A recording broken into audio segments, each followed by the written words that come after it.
Entre autres spécialités culinaires reconnues propres à la commune de Djougou, on peut citer en bonne place ce qu'on appelle ici le Nyenti. Nyenti en dindi signifie fonio, mais dans ce cas précis, en français on peut parler de fonio grillé. Les Djougois en raffolent. Depuis 35 ans, je suis en train de manger ça. On peut mettre ça dans du wassa-wassa, n'importe quoi, couscous même, tout. Et tu peux manger avec ça, il n'y a pas de problème. Son goût est bon. Si tu goûtes toi-même, tu vas voir. Ce n'est pas amer, ce n'est pas doux, mais le goût est bon. C'est salé. Moi, non, je ne mange pas ça pour une raison. J'ai aimé ça depuis l'enfance jusqu'à aujourd'hui et je ne fais que consommer ça. Je ne pas manger ça depuis mon enfance. Depuis que je suis petit, là, les parents nous ont conseillé à manger ça. Ils aiment manger le Nyenti, mais ils sont loin de savoir son processus de préparation. Un long processus que nous avons voulu découvrir en suivant la jeune dame Atita Baba Dimba, vendeuse de Nyenti. Ces journées sont sans repos. Du retour de la vente vers 15 h, c'est l'heure de la préparation du Nyenti adoré des Djougois. Un tour au puits, première étape primordiale car le nettoyage du fonio se fait à base de l'eau. Et il faut le souligner, Djougou ne produit pas du fonio.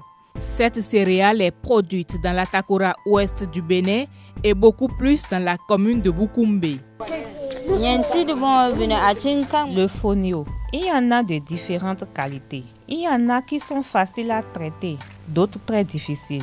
Ce que je traite maintenant est très difficile et ce qui est beaucoup plus délicat, c'est le fait de piler.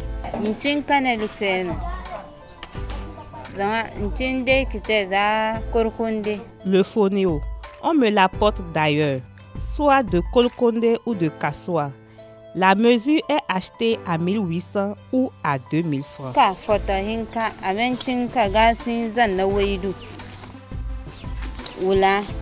Première phase de nettoyage du fonio avec de l'eau pour enlever les déchets.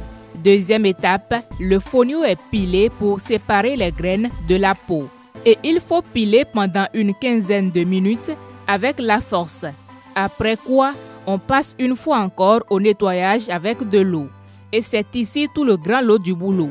Les graines du fonio étant très petites, il faut prendre soin du nettoyage afin de pouvoir enlever jusqu'au dernier grain de sable.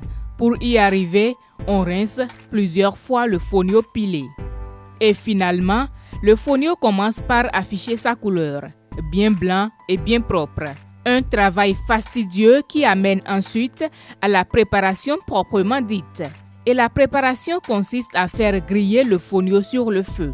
Ici, il faut veiller à ce que le fonio ne soit pas brûlé ou calciné, raison pour laquelle il faut remuer quotidiennement malgré la grande chaleur que cela dégage.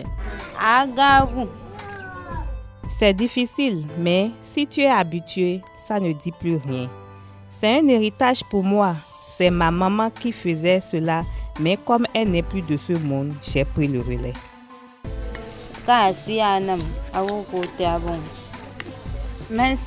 Ce que je prépare là, le tout me fera 3500 francs CFA.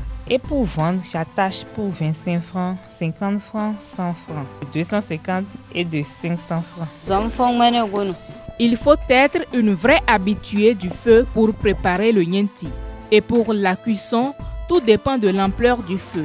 Mais au bout d'une quinzaine de minutes environ, le fonio prend une couleur dorée et peut donc être déchargé du feu.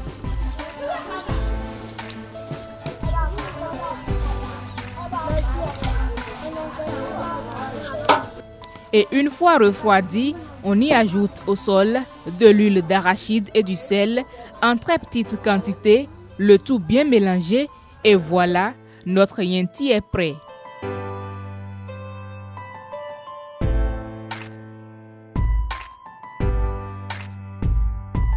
Les Djougois aiment le Nyenti, le fonio grillé, mais on peut se demander quelle est l'utilité du fonio pour la santé. Le fonio appartient à un des 3 groupes d'aliments, le groupe des aliments énergétiques. Il renferme pas mal de nutriments. Le zinc, le calcium, le magnésium, les protéines, c'est une céréale très importante pour la santé. Grillé, quand ce n'est pas trop poussé, je pense que ça ne gêne pas. La personne qui consomme le fonio s'alimente bien. Et c'est pourquoi d'ailleurs on conseille du fonio aux personnes, aux diabétiques. Vous savez que quand un diabétique est en crise, c'est de l'insuline qu'on utilise pour le ramener un peu. Alors, ce fonio contient déjà un élément insulino-sécréteur. Vous voyez? Donc c'est très important. On conseille ça aux personnes diabétiques et aux personnes en surpoids.